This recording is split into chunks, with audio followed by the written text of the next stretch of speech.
Olá pessoal, esse vídeo vai ser um react ao Lucas Banzoli. Ele tratou da questão da escravidão na Idade Média e ali do papel da igreja. Ele está respondendo a um apologista cristão que trouxe ali um católico, né? Apologista católico, Ariel, que trouxe uma visão assim extremamente simplificada da história, né?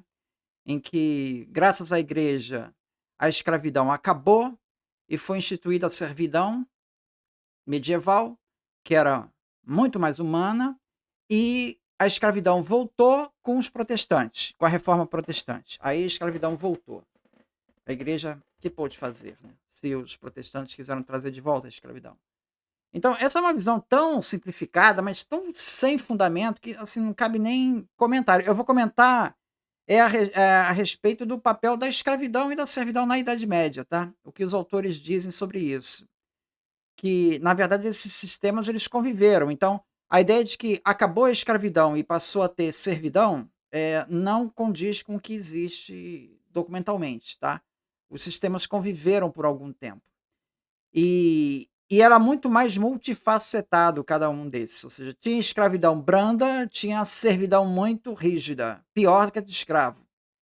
Então, é isso que eu vou tentar mostrar aqui, tá? Então, primeiro eu vou trazer esse livro aqui, História da Idade Média, do Georges Minoir.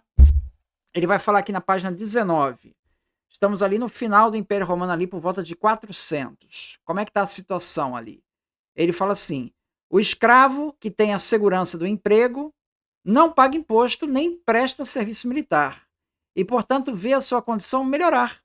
Ao contrário do pequeno camponês livre, esmagado pelos impostos e taxas in natura, frequentemente obrigado a vender sua terra e tornar-se colono arrendatário, preso ao solo, juridicamente livre, mas endividado.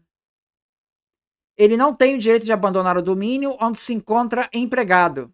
Então, não tem tanta liberdade assim, né? A degradação da condição camponesa, do pequeno proprietário na condição de colono e do colono na condição de escravo, foi assim descrita pelo monge Salviano no século V. Ele diz assim, quando pequenos proprietários perdem sua casa e seu pedaço de terra após sofrerem pilhagem ou serem enxotados por agentes do fisco, refugiam-se nos domínios dos ricos e tornam-se seus colonos. Todas as pessoas instaladas nas terras dos ricos se metamorfoseiam como se estivessem bebido da taça de Circe e se tornado escravos. Prossegue aqui o Jorge Minoir. Ao camponês ameaçado de perder sua liberdade, mas que não quer cair no colonato, resta uma solução, a fuga em busca de um poder protetor, segundo a velha prática romana do patronato. Nesse período de penúria, o patrono, grande propriedade privado, fica muito feliz ao encontrar mão de obra e aceita o acordo de proteger o homem livre e fugitivo em troca de serviços mútuos. Essa prática contribui para enfraquecer o Estado, uma vez que a maioria dos camponeses provém dos domínios do fisco, ou seja, das terras imperiais, onde sofrem esmagamento por impostos, e são eles que reforçam a mão de obra e as tropas privadas dos grandes proprietários.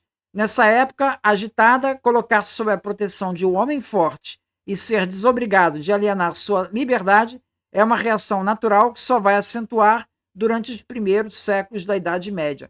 Então ele está mostrando aqui uma transição entre o final da Antiguidade, né, o final do Império Romano, e o surgimento ali do feudalismo. Tá? Aqui nesse livro aqui do José Rivair Macedo, ele também vai tratar dessa questão. Ele vai tratar assim, ó. A palavra servos provém do latim e significa escravo. Porém, escravo e servo não são a mesma coisa. Sob o ponto de vista jurídico, o escravo não possui liberdade alguma, constituindo uma propriedade de alguém. O servo é uma pessoa semi-livre. Ele não possui liberdade plena, mas também não é um mero instrumento de trabalho. Além do servo, havia os camponeses livres, pequenos proprietários que, entregando suas terras a um senhor poderoso em troca de proteção, continuaram trabalhando nas mesmas terras sob a condição de arrendatários. Como podemos ver, a condição dos camponeses no período feudal era desumana. Então, vamos apagar com essa ideia de que o servo está numa situação, nossa, quase que um assalariado. Não é isso, tá? O peso das obrigações a que estavam submetidos era muito grande. No caso dos não livres, pior ainda. As obrigações abusivas e a marca vergonhosa da servidão mantinham-nos numa situação de inferioridade total em relação aos poderosos. Aí vai ter um texto aqui do Adalberon de Laon, citado aí pelo Jacques Legoff, que vai dizer o seguinte: essa desgraçada raça, isso é o bispo, né, falando, né? Essa desgraçada raça não possui senão a custa de sofrimentos. Quem poderia contar os cuidados que absorvem os servos, as suas longas caminhadas e seus duros trabalhos? Dinheiro, vestuário, alimento, tudo que os servos fornecem a toda a gente, nem um só homem livre poderia subsistir sem os servos.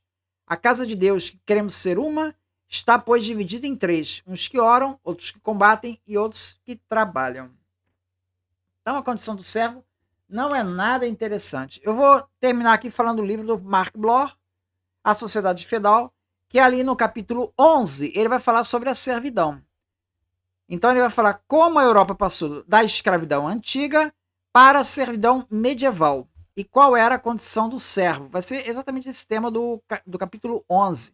Então ele fala de uma oposição entre livre e escravo, que tornou-se cada vez menos clara. Ou seja, o Mark Bloch observa que nos finais do Império Romano e no período franco, a divisão jurídica entre livres e escravos existia só formalmente, porque a realidade social era muito mais complexa. Havia homens juridicamente livres e que dependiam totalmente dos seus senhores, enquanto havia escravos rurais que tinham família, terras para cultivo e relativa estabilidade. Então a distância prática entre alguns livres e escravos era maior do que era menor, né, do que a lei sugeriria. É uma coisa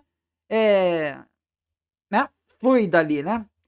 A escravidão, segundo ponto, a escravidão antiga não desapareceu imediatamente. Essa é uma das teses mais importantes do Mark Bloch, que a escravidão ela sobreviveu vários séculos após a queda de Roma. Ela continuava presente no mundo carolíngio, embora estivesse se transformando. Então é incorreto, né, como o apologista católico faz crer, né, que com as invasões germânicas aboliram-se a escravidão e que isso teria sido um resultado de uma imposição da igreja. Não tem nenhum fundamento isso. Pelo contrário, guerras e capturas de prisioneiros chegaram a aumentar o número de escravos em alguns períodos. Terceira questão, o servo ele não era um escravo. O Mark Bloch ele retrata que houve uma transformação entre os séculos 10 e 11. O escravo romano ele era tratado juridicamente como um objeto pertencente ao senhor. O servo medieval ele era uma pessoa submetida a obrigações e restrições, mas tinha uma personalidade jurídica reconhecida. Então o servo podia ter família, cultivar sua terra, transmitir bens, participar da vida comunitária, embora ele fosse dependente do senhor. Então, quarta questão, a servidão ela variava muito. Então não existia uma servidão única e uniforme. Isso variava conforme a região, conforme o período histórico, os costumes locais. Então a gente teve que evitar generalizações excessivas sobre o feudalismo. Quinta questão, a tendência a longo prazo foi em direção à liberdade, especialmente a partir do século XII, quando muitas das características servis começam a enfraquecer, né? Há um florescimento urbano e a condição servil começa a enfraquecer. Em diversas regiões, os servos compram sua liberdade, as cidades concedem franquias, as obrigações pessoais são convertidas em pagamentos monetários. Enfim, a tese central desse capítulo 11 do Mark Bloch é que a servidão medieval não foi simplesmente uma continuação da escravidão romana. A Idade Média criou uma nova forma de dependência. O servo continuava subordinado, mas deixava de ser uma coisa pertencente ao senhor. Então a servidão significava uma condição intermediária entre a escravidão antiga e a liberdade plena. Essa transformação foi uma das grandes mudanças sociais da civilização medieval. É interessante observar que o Mark Bloch ele não apresenta essa evolução como uma marcha inevitável do progresso. Ele enfatiza as mudanças econômicas, jurídicas e sociais concretas que tornaram a servidão um fenômeno distinto da escravidão clássica. Então, nesse vídeo eu vou tratar, me restringir essa questão da servidão. No próximo vídeo eu vou fazer também um React, mas tratando especificamente a questão do papel da igreja nesse processo. Muito obrigado, então.